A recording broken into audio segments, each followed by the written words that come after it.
Esta mañana vamos a leer la palabra de Dios en el Evangelio de Lucas, capítulo 19, inmediatamente después de la visita del Señor Jesús en Jericó, en la casa de Zaqueo, a quien él salvó en esa ocasión y dijo que la salvación había llegado a esa casa. Y dice el versículo 10, porque el Hijo del Hombre vino a buscar y a salvar lo que se había perdido. Oyendo ellos estas cosas, toda la multitud que estaba agolpándose ahí, oyendo al Señor Jesús, dice que prosiguió Jesús y dijo una parábola, por cuanto estaba cerca de Jerusalén, y ellos pensaban que el reino de Dios se manifestaría inmediatamente. Dijo pues, un hombre de noble se fue a un país lejano para recibir un reino y volver. Pero sus conciudadanos le aborrecían y enviaron tras él una embajada diciendo, no queremos que éste reine sobre nosotros. Aconteció que, vuelto él, después de recibir el reino, mandó llamar ante él a aquellos siervos a los cuales había dado el dinero, para saber lo que habían negociado cada uno. Vino el primero diciendo, Señor, tu mina ha ganado 10 minas. Él le dijo, está bien, buen siervo, por cuanto en lo poco has sido fiel, tendrás autoridad sobre 10 ciudades. Vino otro diciendo, Señor, tu mina ha producido 5 minas. Y también a este le dijo, tú también sé sobre 5 ciudades. Vino otro diciendo, Señor, aquí está tu mina, la cual he tenido guardada en un pañuelo, porque tuve miedo de ti, por cuanto eres hombre severo, que tomas lo que no pusiste y ciegas lo que no sembraste. Entonces él le dijo, mal siervo, por tu propia boca te juzgo. ¿Sabías que yo era hombre severo, que tomo lo que no puse y que ciego lo que no sembré? ¿Por qué pues no pusiste mi dinero en el banco, para que al volver yo lo hubiera recibido con los intereses? Y dijo a los que estaban presentes, quitadle la mina y dadle al que tiene 10 minas. Y ellos dijeron, Señor, tiene 10 minas. Pues yo os digo que a todo el que tiene se le dará, mas al que no tiene, aun lo que tiene, se le quitará. Y también a aquellos mis enemigos, que no querían que yo reinase sobre ellos, traedlos acá y decapitadlos delante de mí. Dicho esto, iba adelante subiendo a Jerusalén. Hasta ahí la lectura de esta otra parábola escatológica. Hemos estado diciendo que esta palabra escatológica quiere decir parábolas concernientes a la segunda venida del Señor Jesucristo. Cuando ya es inminente su venida, cuando ya está muy cerca, cuando Él ya llegó aquí a la tierra y Él dijo varias parábolas. Esta es la tercera que estamos mirando. La primera fue en Mateo, capítulo 25, sobre las 10 vírgenes, 5 prudentes y 5 insensatas. Después miramos la de los talentos, como 3 de ellos, dice la Biblia que de los 3 de ellos, 2 de ellos fueron industriosos y las pusieron a trabajar y dieron buenas cuentas al Señor, pero el otro también malo y negligente la enterró, hizo un hueco, la enterró para no perderla y el Señor también lo reprendió. Esta tercera, que está en Lucas, se parece en algunas cosas a la de los talentos, pero es completamente una parábola diferente. Una parábola diferente. Dice la Biblia acá que él iba camino a Jerusalén y mientras iba caminando hacia ese lugar. Parece que ahí de Jericó hasta Jerusalén hay por lo menos unas 17 millas de distancia, quizá unos 25 kilómetros, algo así. Y él, por supuesto, les iba predicando y enseñando más cosas. Ahora, el tema de esta sección, de esta parábola, es la parábola de las 10 minas. La razón por qué el Señor usó esta parábola y tiene que ver en una base histórica. Tanto los ciudadanos de Jericó, de Jerusalén, los habitantes de ese lugar conocían muy bien la historia.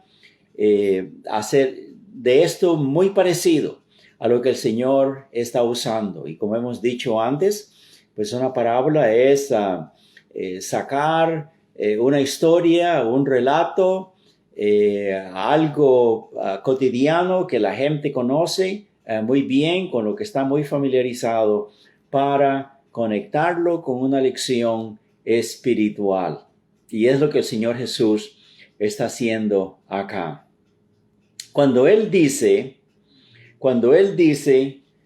en la parábola, verso 12, un hombre noble se fue a un país lejano para recibir un reino y volver. Este vocabulario es familiar, es conocido a ellos. Precisamente son gente de Judea, son los judíos, es en Israel, y algo así ha acontecido como hace algunos calculan 35 años, 40 años, de la familia de Herodes.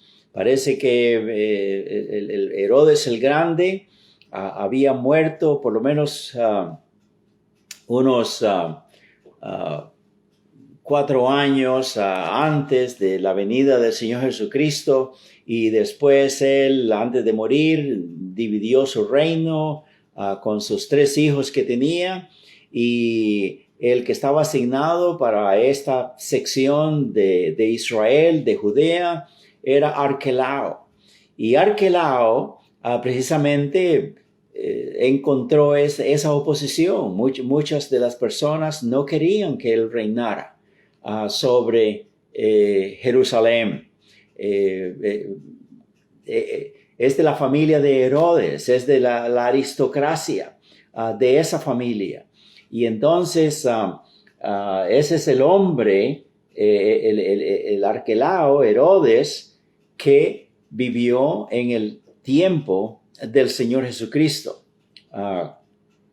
Y entonces dice la palabra de Dios, pues, que algunos no lo querían. La palabra noble, en nuestro vocabulario común, la usamos como una persona amable, generosa, simpática, pero en este sentido, noble habla de la aristocracia, habla de título nobiliarios, de nobleza, como lo que ocurre en España, en Inglaterra y en otros lugares donde hay este tipo de familias, y terminología o títulos como duque, marqués, conde, barón, señor, usan todos esos títulos ellos porque les clasifican de esa manera. Entonces, el Señor Jesús es, por supuesto, noble de nobles, ¿verdad?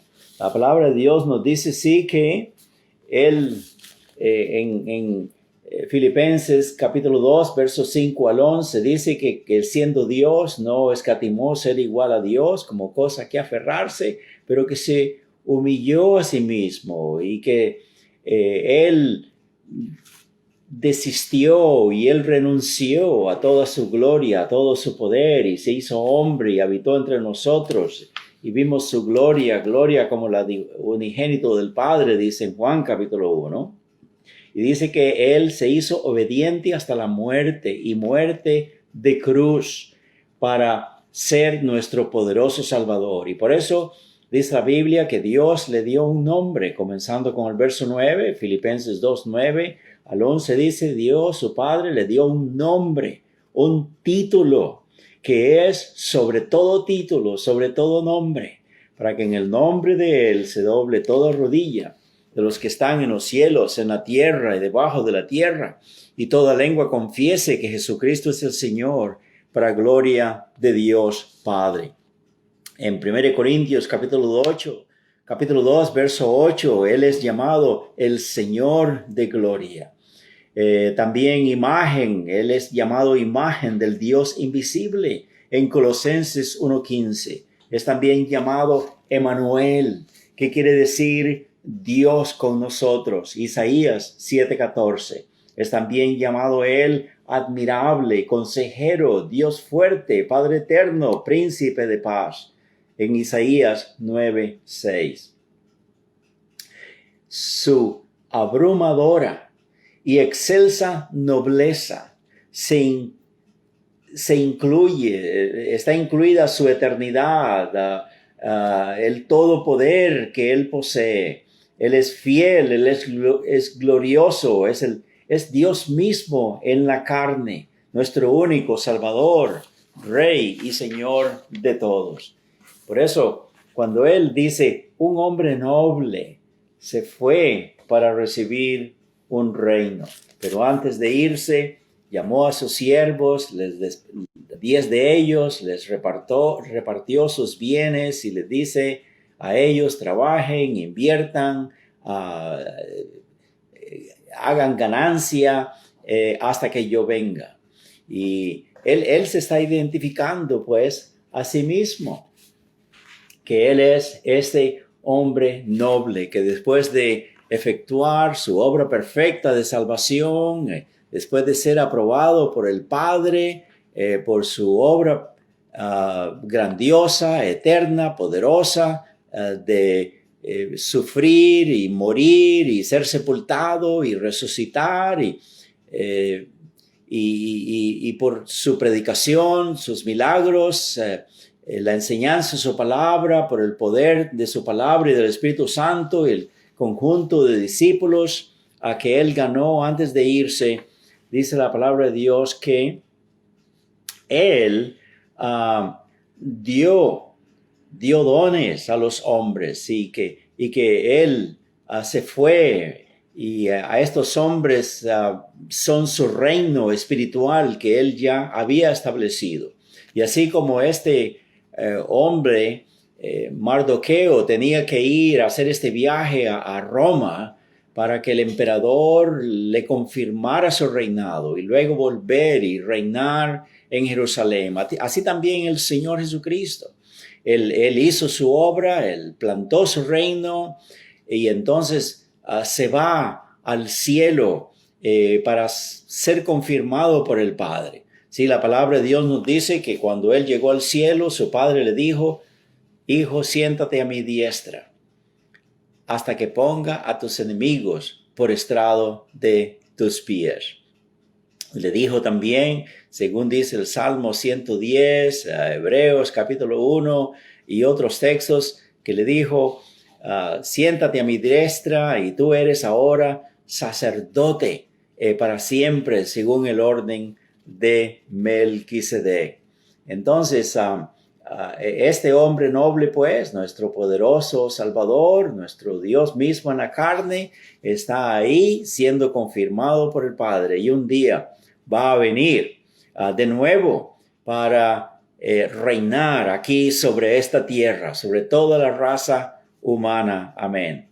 En respuesta, en Mateo capítulo 12, versos 28 al 29, para dar algunos textos de que si Él ya había establecido su reino espiritual aquí en la tierra, el que falta ahora es que Él regrese y establezca su reino teocrático, el gobierno que es directamente de Dios sobre todos los hombres. Y antes de ese establecimiento del gobierno teocrático y político, fue su reino espiritual. En cierta ocasión, cuando los fariseos, que son sus enemigos, que no quieren que reine sobre ellos, Lo acusaron hasta de blasfemo, de pecador, hasta de ser un hombre aliado con los demonios, con Satanás. Y en respuesta a esa acusación, dice en Mateo capítulo 12, versos 28 al 29, en respuesta a esa blasfemia, el Señor Jesús les dijo, toda blasfemia contra el Padre será perdonada, toda blasfemia contra el Hijo será perdonada, pero toda blasfemia contra el Espíritu Santo no será perdonada ni en esta era ni en la venidera. Y entonces el Señor Jesús les dijo inclusive, si ustedes me acusan de que yo por el demonio, el poder del demonio, echo fuera los demonios, dice entonces vuestros hijos por quien los echan. Pero si yo, por el dedo de Dios, por el poder de Dios, efectúo estos milagros, dijo él, entonces quiere decir que el reino de Dios ha llegado a vosotros. Amén. En Lucas capítulo 17, versos 20 al 21 también, los mismos fariseos, enemigos de él, le preguntaron, dice, ¿cuándo vendrá el reino de Dios? Y él respondiendo dijo, el reino de Dios no vendrá con advertencia y no dirán, helo aquí o helo ahí. Dice, porque os digo en verdad que el reino de Dios entre vosotros está. Lucas 17, del 20 al 21. Y el Señor Jesucristo también dijo en Lucas 16, 16, que comenzando con Juan el Bautista, el reino de Dios es anunciado, es proclamado, es promovido, y todos se esfuerzan por entrar en él. Amén. Y a este reinado, a este conjunto de discípulos que él tenía, estaba diciendo pues que ellos están establecidos ya como su reino espiritual aquí en la tierra.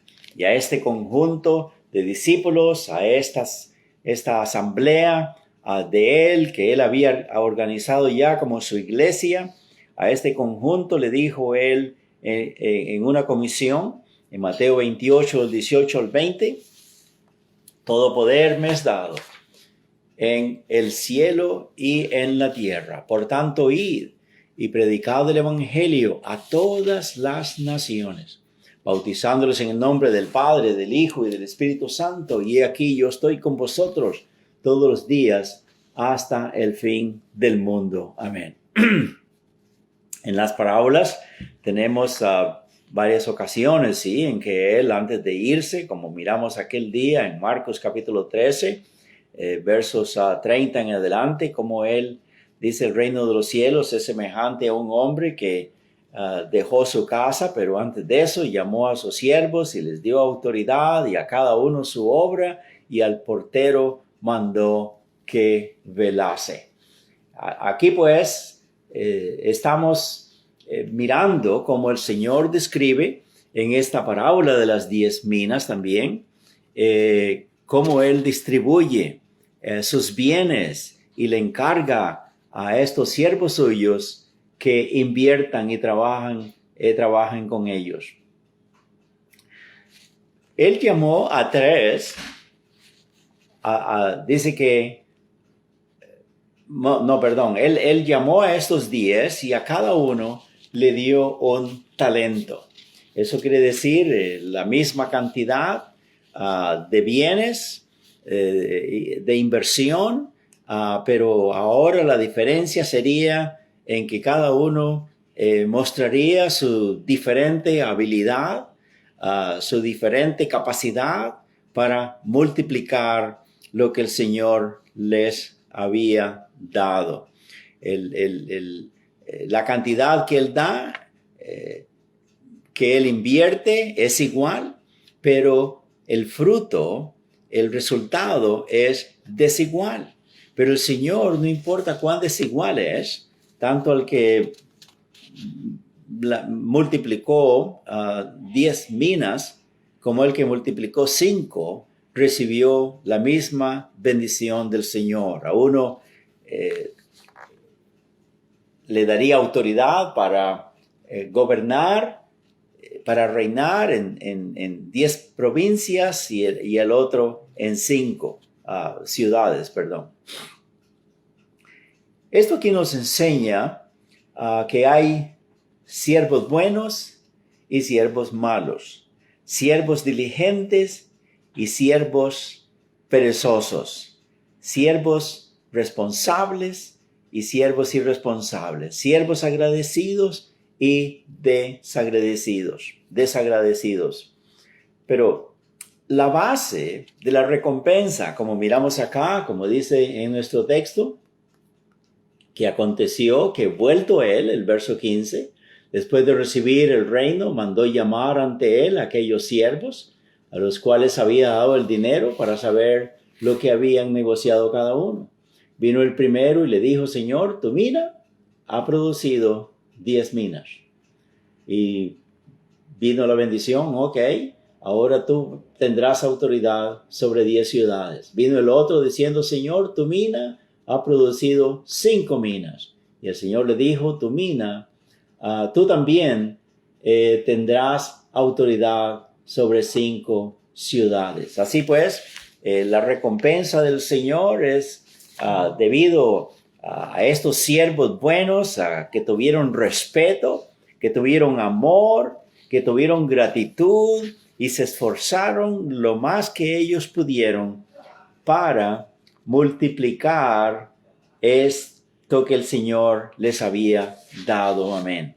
Bueno, nosotros tenemos que aprender, sí, que unos nos desenvolvemos en diferentes circunstancias que otros. Todos amamos al Señor, trabajamos en las iglesias de Cristo Jesús y hay iglesias que son más grandes que otras. En la obra misionera, una iglesia puede fundar varias misiones, fundar varias iglesias, y hay otra que se esfuerza y tal vez solamente una o dos, etcétera, en sus años que ha estado trabajando, pero no importa. Lo que el Señor quiere es que con entusiasmo, con ahínco, con fidelidad, con persistencia, con perseverancia, hagamos lo que podamos para el Señor. Y cuando Él venga, nos dará a cada uno su recompensa. Él claramente dice en varias partes de la palabra de Dios, en el Nuevo Testamento: y aquí yo vengo pronto y mi galardón conmigo para dar a cada uno según sea su obra.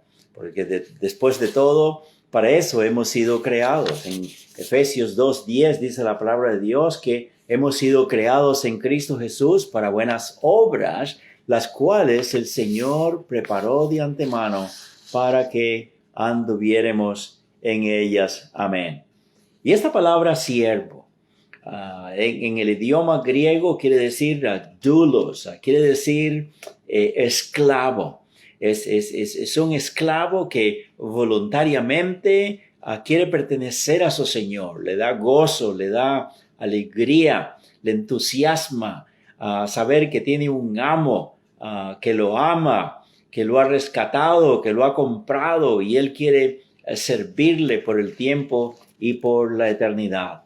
Al apóstol Pablo le complacía, le deleitaba llamarse a sí mismo esta clase de siervo. Por ejemplo, en Romanos capítulo 1, versos 1, y en otras epístolas también, él se identifica de esa manera. Mire lo que dice en Romanos 1:1. Pablo, siervo, esclavo de Jesucristo, llamado a ser apóstol, apartado para el evangelio de Dios. El apóstol Pablo se deleitaba en identificarse así. Soy siervo, soy esclavo, soy prisionero de Jesucristo. Cuando usa esa palabra prisionero en la epístola de los Efesios, ya ve que él estaba prisionero por predicar el evangelio. Eran por las órdenes del emperador romano. Era maltratado en las cárceles, pero él dice prisionero de Jesucristo. Aun cuando él está pues ahí en cadenas, amarrado y todo, dice, yo no soy prisionero de esta cárcel, no soy prisionero del rey ni de hombres, pero soy prisionero de Cristo Jesús, esclavo de él, amén. Y esta es la clase de esclavos que el Señor está elogiando, hombres que recibieron cada uno una mina y que se esforzaron por multiplicarla. Y ojalá, hermanos, que así sea con nosotros. Esto es representativo de nuestra, ¿qué podemos decir? Nuestra influencia personal que cada uno tenemos. El trabajo de cada iglesia también.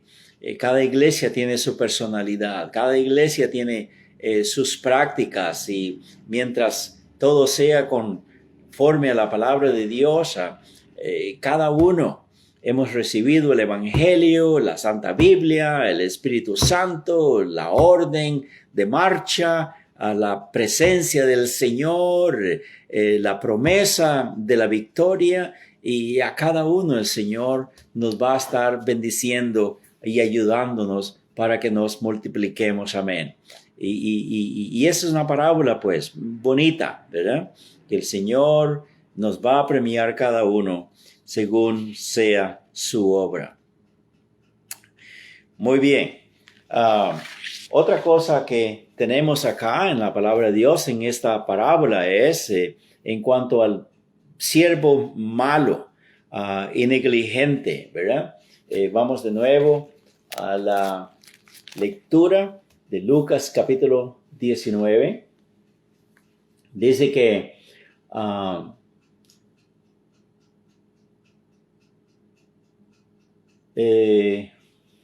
Lucas capítulo 19 dice aquí en el versículo 20, vino otro diciendo, Señor, aquí está tu mina, la cual he tenido guardada en un pañuelo, porque tuvo miedo de ti, por cuanto eres hombre severo, que tomas lo que no pusiste y ciegas lo que no sembraste. Entonces él le dijo, mal siervo, por tu propia boca te juzgo. Sabías que yo era hombre severo, que tomo lo que no puse, que ciego lo que no sembré. ¿Por qué pues no pusiste mi dinero en el banco para que al volver yo lo hubiera recibido con los intereses? Y dijo a los que estaban presentes, quítenle la mina y désela al que tiene las 10 minas. Y ellos le dijeron, Señor, tiene 10 minas. Y el Señor añadió y dijo, pues yo os digo que todo el que tiene se le dará, mas al que no tiene, aún lo que tiene se le quitará. Y también a aquellos mis enemigos que no querían que yo reinase sobre ellos, traedlos acá y decapitadlos delante de mí. Este siervo malo y negligente, aquí tenemos una similitud con la parábola de los talentos, ¿verdad? Y la reacción del Señor también ante esta crítica dura del esclavo, del siervo para con su Señor. Ya hemos dicho que los comentaristas protestantes, muchos comentarios evangélicos y predicadores, etcétera, en una forma sigilosa, en una forma astuta, niegan con sus comentarios que la salvación del pecador es enteramente por la gracia de Dios y por la fe en el Señor Jesucristo. Porque ellos dicen que este siervo malo representa a uno que es superficial en su fe, que realmente no es nacido de nuevo, que no es salvo, etcétera, ¿verdad? Porque él tendría que mostrar que ha hecho algo, que ha producido algo para el Señor. Pero hermanos, eso es falso. Usted no crea ese tipo de predicación. Hay mucha predicación al respecto, ¿verdad? Pero sigilosamente, astutamente, se está enseñando pues que es necesario hacer obras para entrar al cielo, para ser salvo. Pero la palabra de Dios claramente dice, ¿verdad? En Efesios capítulo 2, versos 8 y 9, por gracia habéis sido salvos por medio de la fe. Esto no es de vosotros, esto es un de Dios. En Tito capítulo 3, el versículo 5 también es bueno que miremos ahí. En Tito capítulo 3, versos 5. Dice, bueno, leamos el 4 también. Cuando se manifestó la bondad de Dios, nuestro Salvador, y su amor para con los hombres, nos salvó. Esta es una expresión ya absoluta, positiva, segura, establecida. Dice, Él por su misericordia, por su bondad, nos salvó no por obras. Mire que dice aquí claramente, igual que en Romanos 11:6, igual que en Efesios 2:10 que acabamos de leer, y ahora también en Tito 3:5, nos salvó no por obras de justicia que nosotros hubiéramos hecho, sino por su misericordia, por el lavamiento de la regeneración y por la renovación en el Espíritu Santo. Cuando el Espíritu de Dios vino y nos hizo nacer de nuevo, arrepentidos y depositando fe en nuestro Salvador, Cristo Jesús. Dice la palabra de Dios que en ese momento nos salvó. La salvación y las buenas obras no tienen que ver nada la una con la otra. O sea, no es resultado de la experiencia de la salvación, las buenas obras, pero más bien porque somos salvos, hacemos buenas obras. No es al revés. Hacemos buenas obras para ser salvos, pero después que ya somos nacidos de nuevo, somos hijos de Dios, por eso queremos bautizarnos, ser miembros en la iglesia, a servir al Señor, usar nuestros talentos que Él nos ha dado, nuestra capacidad, y ponerlas al servicio de Cristo también. Pero este hombre, pues, es llamado siervo, igual que los otros que habían recibido sus minas, ¿verdad? El Señor Jesús en el Nuevo Testamento, ninguno de los apóstoles, ni nadie usa la palabra siervo para referirse a los no regenerados, a los inconversos, a los que no conocen a Cristo como Salvador personal. No hay un texto en la palabra de Dios que Dios los use, se dirija a ellos como siervos, y mucho menos, mira, aquí te dejo esto, voy a irme y luego haz algo al respecto. No, los inconversos ni siquiera quieren recibir nada hasta que son arrepentidos, hasta que son salvos, entonces ya querrán hacer algo para el Señor.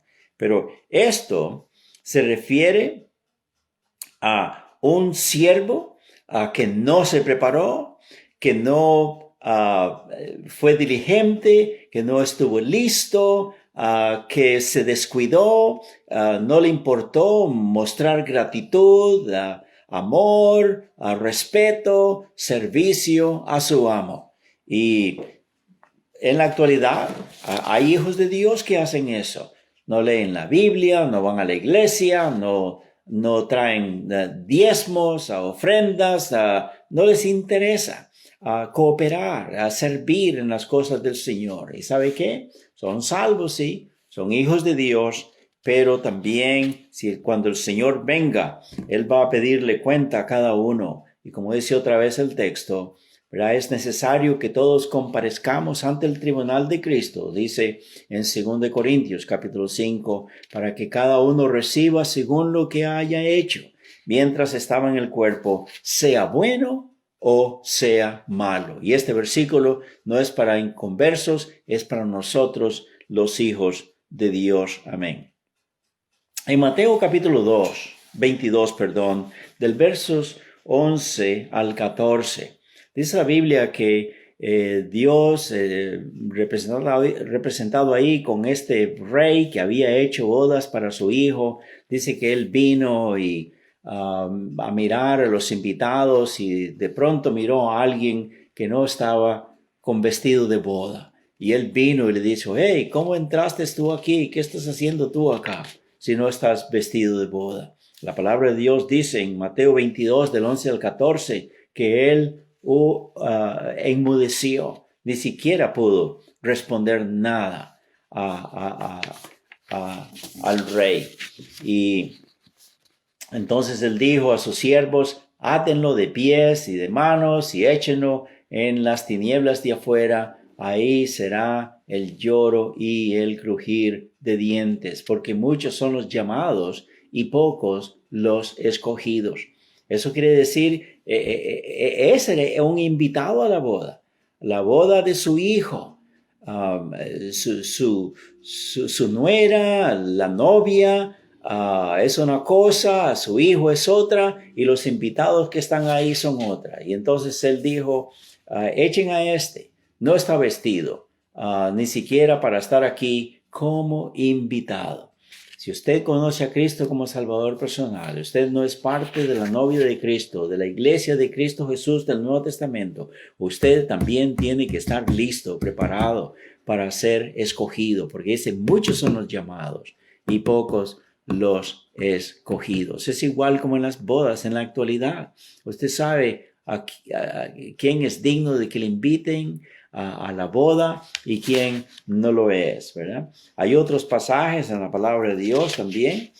Por ejemplo, uno muy práctico es en Lucas, capítulo 21, versos 33. Lucas, capítulo 21, versos 33. Déjenme decirles, hermanos, tanto en los últimos capítulos de Mateo, como en los de Marcos y en los de Lucas, el Señor Jesús en estos tres evangelios sinópticos nos dice acerca de los tiempos difíciles, grandes, que van a venir, que se llama los de la tribulación o la gran tribulación o gran angustia que va a venir sobre la tierra.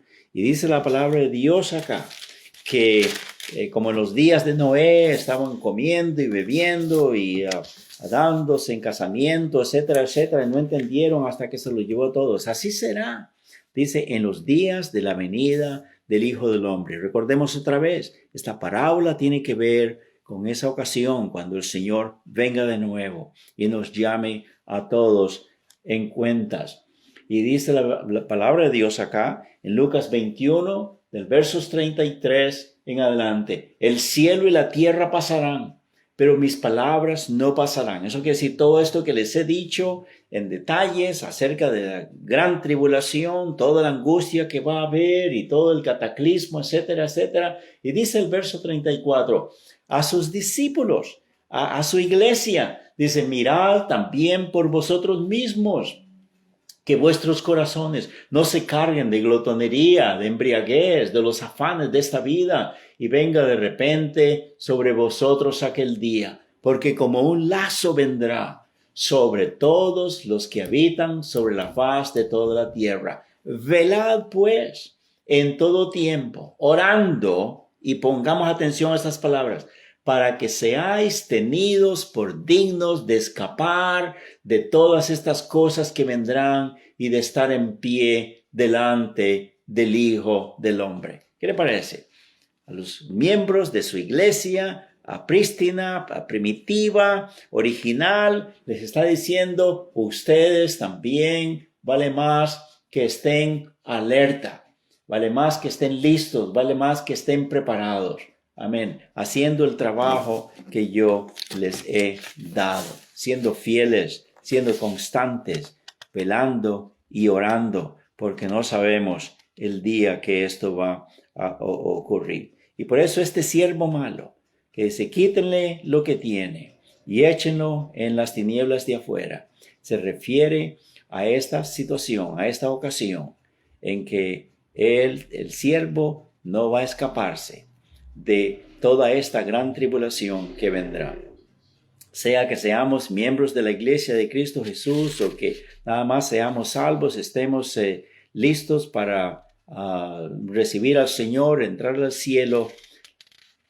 La Biblia dice que si no estamos sirviendo al Señor, no estamos listos, no estamos preparados, que también a nosotros nos van a venir estos castigos. La palabra de Dios enseña que Él bendice a sus hijos obedientes y también castiga y disciplina a sus hijos desobedientes. Que el Señor nos ayude para que estemos listos, estemos preparados, continuemos amando a nuestro Señor y que nuestra influencia personal, nuestra habilidad, nuestra capacidad, nuestro dinero, nuestra familia, nuestros recursos, los tengamos siendo empleados para servir mejor a nuestro Maestro, tanto individualmente como eclesiásticamente. Amén.